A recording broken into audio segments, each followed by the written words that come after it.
Hello, everyone. This is Parul here, and welcome to yet another exciting interview on Amazon Midwife course. Today, I have the honor of interviewing Elizabeth Ann Hamilton with me. Elizabeth Ann Hamilton helps individuals create social media platforms so that they can reach more people with their products and messages. She's worked with coaches, internet marketers, and authors, helping them grow their audience and following across multiple platforms. Her last client campaign resulted in a New York Times best-selling book that beat the new Harry Potter book on Barnes and Nobles. Isn't that exciting? Elizabeth lives in Houston, Texas, and spends way too much time dressed as fictional characters. You can learn more about her services at flyingcircusmedia.com. That's flyingcircusmedia.com, and follow her on Instagram and Twitter as Pookie Galore. So, Elizabeth, thank you and welcome. I'm really excited to interview you because not only you have such a great background, but you were also my personal book coach while I was writing my book. So thank you for helping me out. And I know you are really big with social media platforms, so really wanted to talk more about social platform today. So what is exactly a social platform? Well, first off, thank you so much for having me. I really appreciate it. I am so excited for you. You have done just amazing. I mean, seriously, folks, it's been amazing to watch her grow and do all this kind of stuff. So I just, thank you. A social platform is your social media presence. It's on Facebook, Twitter, Instagram, Snapchat, Periscope, whatever it is that you're on. It's how you present yourself visually. It's your message. It's how you say things. It is making sure that your look is consistent, from your images to your quote badges to your logo, making sure everything meshes so that when people see something, they know immediately, holy crap, that's from Parul. I know that. Your social platform is so important. That way people know who you are and know what you're all about. It helps them make a connection to you. It's really interesting nowadays. It's no longer about, okay, what can this product do for me necessarily? Because there's so many different people producing so many things that are kind of the same. I mean, let's think about Coke and Pepsi. They're both, fuzzy beverages that are brown, right? Caffeinated. Pretty much the same. What, do you have a preference? I don't really. Okay. But maybe Coke, yeah.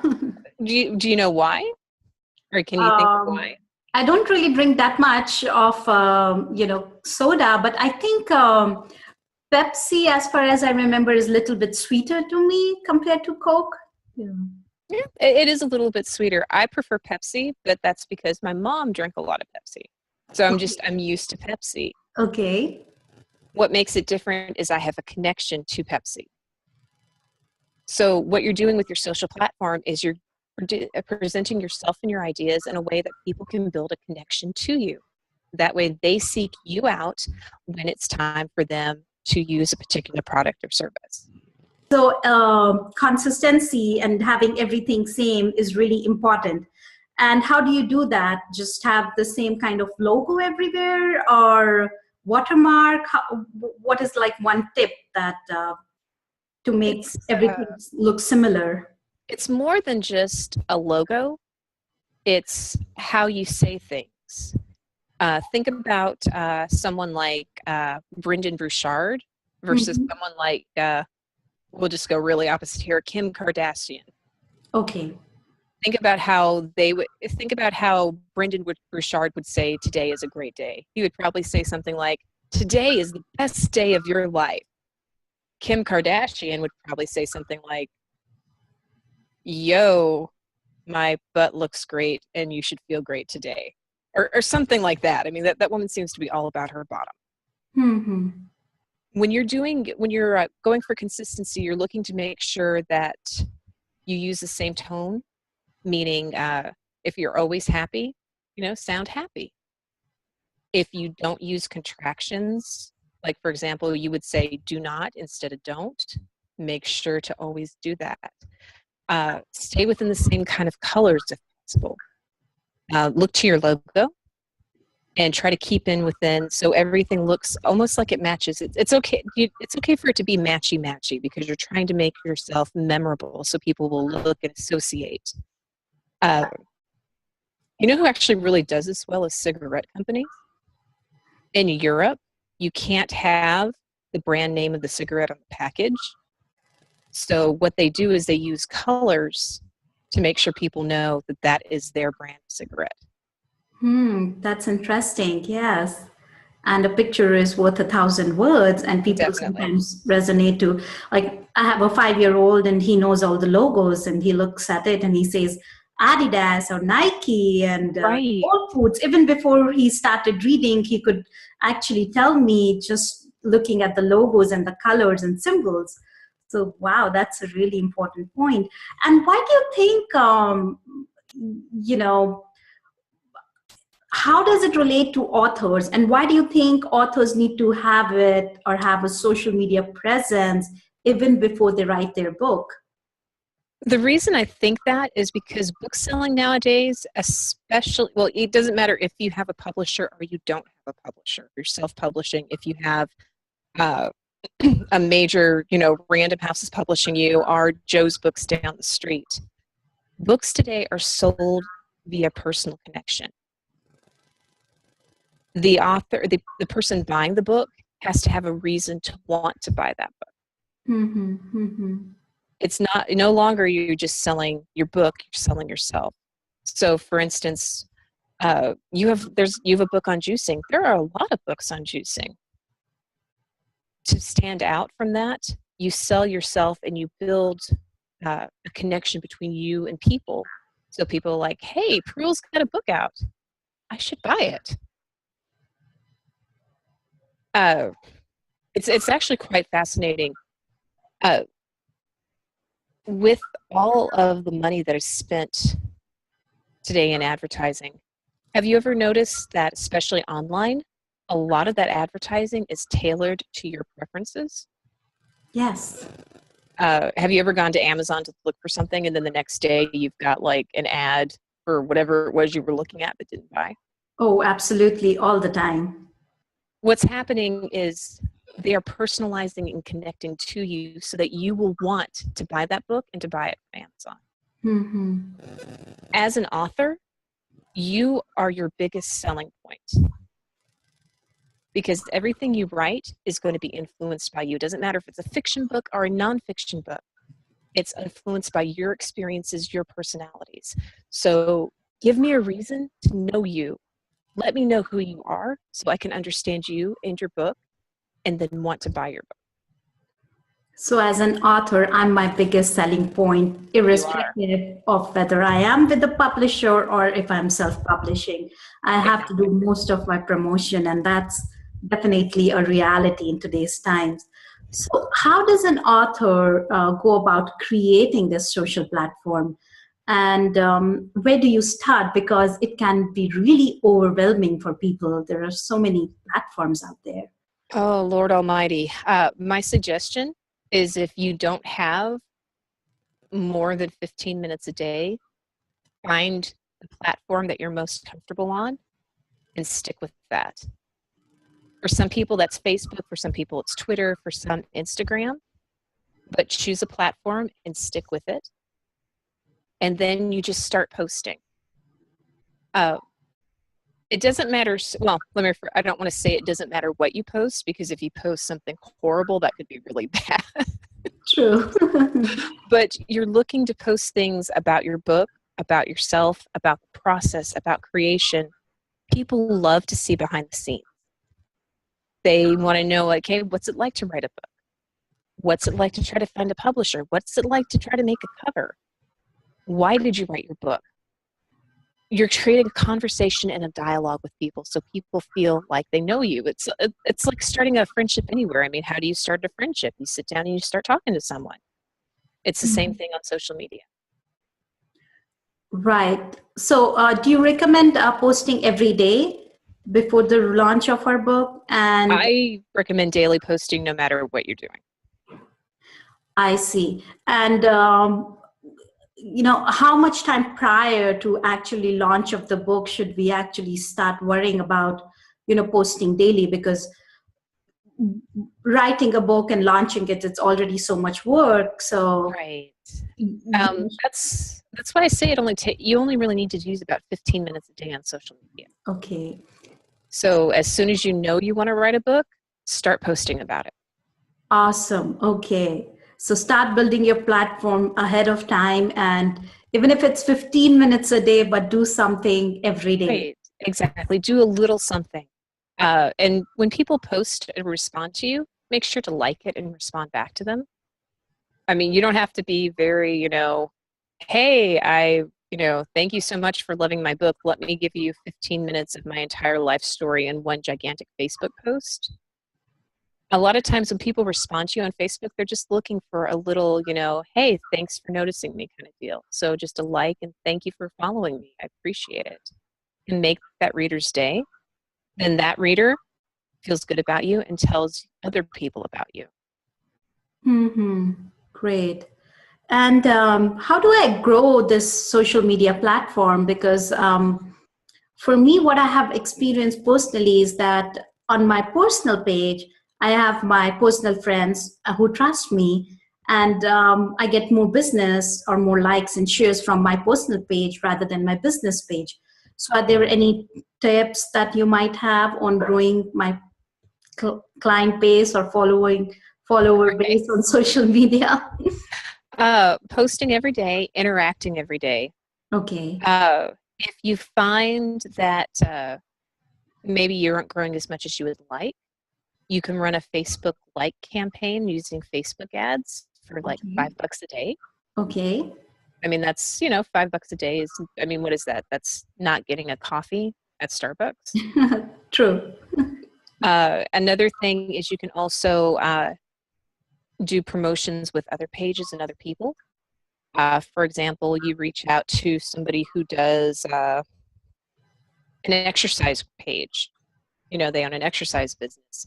Hey, I'll write a post for you about juices that would be great for after your exercise routine if you'll share it on your Facebook page. Mm-hmm. And then that's another way. Those kind of joint ventures are a way to increase your page without spending. And does it have to be like a small post, or does it really have to be a big blog sort of a thing, or doesn't really matter either? Or it depends. It depends on the person that you're working with. Some people, they'll be like, hey, yeah, I'll just take like a quick 10 words post. Or some people will be like, no, I want an actual blog post. It all just depends on what works for you and for them. I see. And there are so many groups out there on book marketing, Kindle publishing, so on and so forth. And do you think that these groups help, or after your book is released, and if you post about the release of your book on these groups? I know some people think they do. I personally don't. Just because so many people are posting in those groups. Absolutely. I would say join those groups for camaraderie. Don't join them expecting people to buy your book. Okay, I see. Okay. Maybe some people might be able to download the book if you have a free promotion or running. Right. If you've got a free promo, maybe, but if you're expecting people, I am in some of those groups that you talk about. And to me, they are just a waste of time. They are. A lot of them. Mm-hmm. And you were talking about your time. It's like one of those things. It's like, okay, is this actively helping me or is this hindering me? True. And I'll be honest, I would rather see you spend your time, I don't know, writing a post to go on somebody's page that'll actually see it than making a ton of posts in a ton of different groups that maybe only one or two people will see. Right. I see. That makes sense. Absolutely. So, I know you just finished a New York Times bestseller campaign. Yeah, I'm proud of myself. Wow. Congratulations. That's a big thing. Really huge. And I believe 2 at the same time? Back to he actually, it was for Small Data by Martin Lindstrom. Okay. It got onto 2 different New York Times bestseller lists. So it made the one for the week and then one for the month. Like, For a wow. month, that's amazing. Yeah. And we outsold Harry Potter and Barnes and Noble. Like, that's just, I think that's bigger than New York Times, actually. I would believe that. And, congratulations to you on that. And so, what is the difference between the two, between having a book as a bestseller on Amazon and New York Times? And what is essentially the difference between the two campaigns? It's scale, a Okay. lot of scale. For your book to be eligible for New York Times, it has to be done by a publisher. So you can't self-publish and you can't form your own publishing company. Okay. But don't let that stop you from self-publishing, because there are a lot of books out today that have made the bestseller list that were self-published and then picked up by a publisher after they were found. So I fully, go self-publishing first and get found. But they have to be published by a publisher, and then they need to sell at least 15,000 copies in 1 week. At least 15,000 copies in one day? 1 week. 1 week. Okay. Right. I see. And these are actually the physical copies, I'm assuming, not the ebook version. Right. So it's a lot of it is selling through Barnes and Noble, selling through physical bookstores. Some of it is companies purchasing the book in bulk to give away to their employees as gifts. Okay. But it's just the general scale of it. A lot of the techniques are the same. There's a lot of setting up pages, setting up free gifts, sending out emails to your list, finding partners to promote your book. It's just the scaling of it. So from my understanding, with Amazon, like each credit card is considered as one new sale, right? But if with New York Times, if somebody is buying the book in bulks, is that considered individual sale, or will they add the number of books that That's considered individual sales, because so usually if a company, it's not done through Amazon.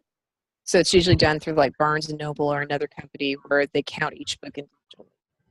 Okay, even if you are buying one as one customer, but if you're buying 100 copies, they're considered as 100 sales. Right, exactly. I see. Okay. Right. Okay.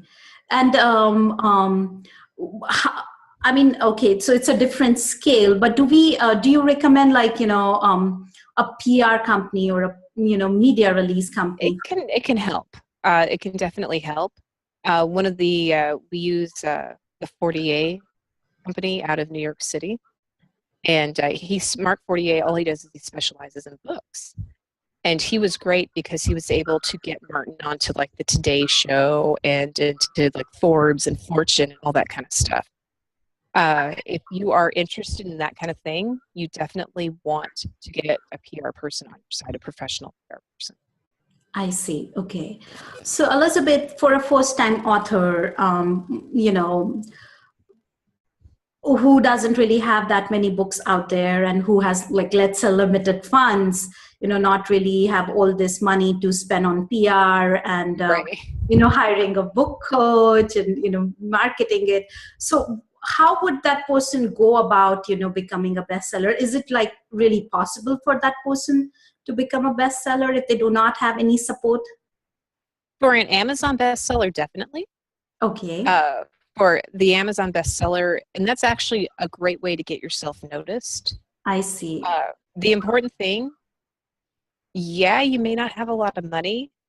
Okay, maybe you don't have a publisher, but the thing is, your book can never be a bestseller if you don't get it out there.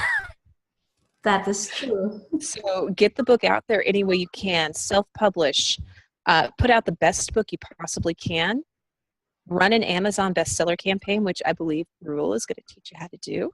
Oh, thank you. So listen to her, do what she tells you.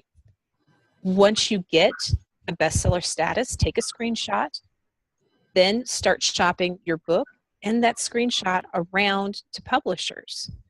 Don't go for the big ones. go for the smaller, lower level publishers. Look up and get yourself a subscription to Publishers Weekly. They have a website that has a listing of like all the publishers in America. Start with the lower level ones, get your book out there, get it to them. That way it's got a chance. Publishers Weekly. So we just go on their website and I think you have to be a member or okay. you have to have a subscription to get to the database. I see. But yeah, I mean, they have listings of all the publishers in America, and there's more than just Random House and Penguin and whomever, you know. There's all these small publishers that are looking for books, actively looking for books to publish. Oh, really? Okay. And is it a good idea to go with the publisher, even if you have self-published? And how does it help the author?